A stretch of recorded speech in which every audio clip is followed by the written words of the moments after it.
Ngexesha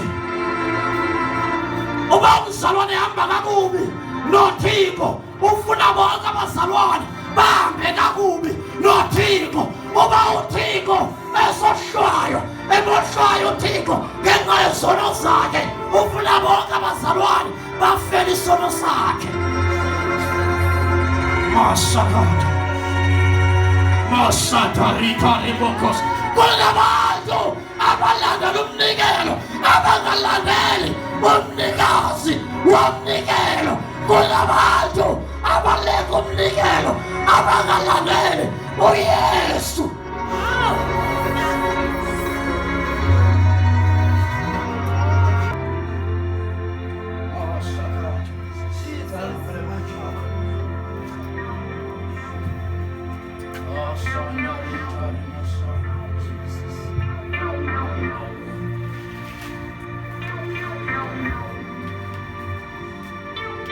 Abazalwane abanikela bengadluliswanga emlilweni. Abazalwane abanikela bengadluliswanga emlilweni. Uma inikela ba. Uma inikela unikela sogqiba kubambe ngomnikelo. Haleluya. Akanikeli kodwa uyaloba. Akanikeli uyaloba. Uthi washumayela kanje kodwa benikela kuyizolo. Wathetha kanje nami kodwa benikela kuyizolo. Sonke nikhubekile izolo yahamba kwelibandla nanikela kuwe izapha masiyabe ayiloba kanje ngoba benganikeli kodwa uyaloba.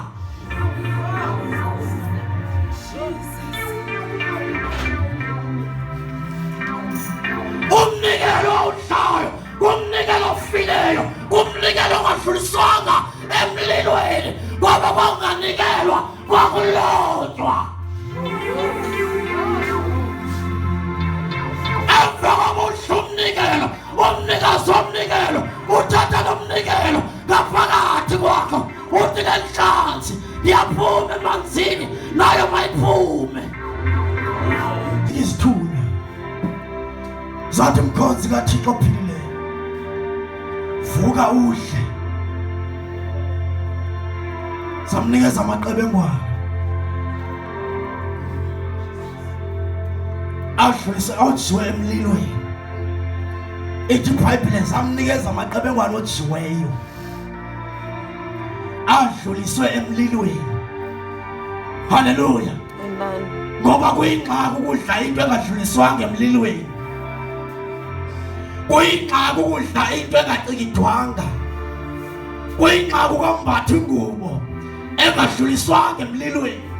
Ngoba lethi iBhayibheli kwincwadi kaMateyu chapter 17 uYesu watshintsha ingubo yakhe wanikeza ingubo ekumila kumbi enenkazimulo kaThixo, ingubo edluliswe emlilweni. Ngoba kuyingozi ukwambatha ingubo engadluliswanga emlilweni. Kuyingozi ukudla engadluliswanga emlilweni.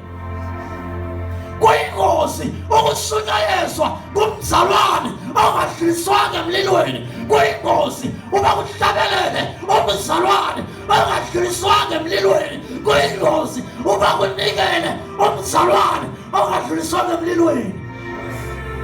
Amandla wakwenza izinto ongafanelanga ukuzenza ngaphandle kwakhe.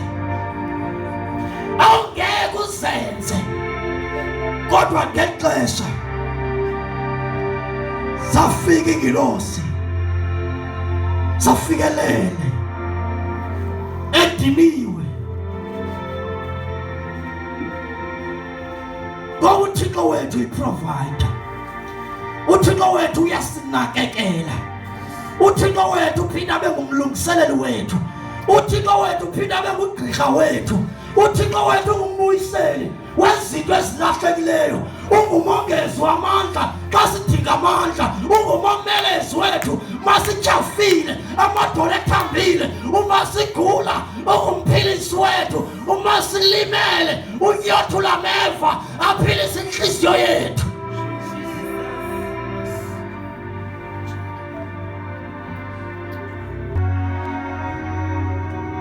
ngidla kwesi sikhawu, ngidla kwesi sikhawu, ngidla kwesi sikhawu, ngidla kwesi sikhawu ongabulalekanga ngaso, kodwa ngenxa yenxeba kaThixo. Ethi iBhayibhile kwincwadi yokumkani bokuqala chapter 19, u-Eliya waba seluhambeni alibheke eRabha. Ethi iBhayibhile walala ediniwe, zafika izithunywa zamvusa, elele phansi komthi engenamandla okuqhubeka.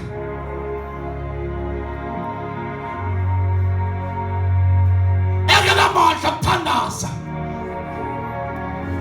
engenamandla okuprofetha, ngoba uEliya wayenguprofethi. Engenamandla obangamultiplier izonka, kodwa uEliya wayethetha wenzeke. Ethi iBhayibhile kuchapter 18 wabaleka washiya ihashe likaAhabi. Ngamanye amazwi wayenamandla agqibeleleyo, ngoba ihashe likakumkani, ukumkani unikeza ihashe elishiya wonke amahashe ase-South Africa. Kodwa yena uEliya washiya ihashe eloshiya wonke amahashe ase-South Africa, ehamba ngenyawo. Ngoba umoya ingcwele ukwenzisa izinto ezingenakwenziwa ngabantu. Angelba wena uyeke ukwenza into uThixo ayithethayo ngoba ukhuthaziswe kumzalwane, uqala awugolanga luthando. uThixo umazi, ngaphandle kukaThixo, ngaphandle kothando, noThixo akekho ongekho thando. Ngoba uThixo akangombulali, uThixo akakhohlakalanga, uThixo akangamoni. Uma engekho uThixo kukhona inkhohlakalo. Andizubuyisa zonke izinto ezenziwe enkhohlakalweni.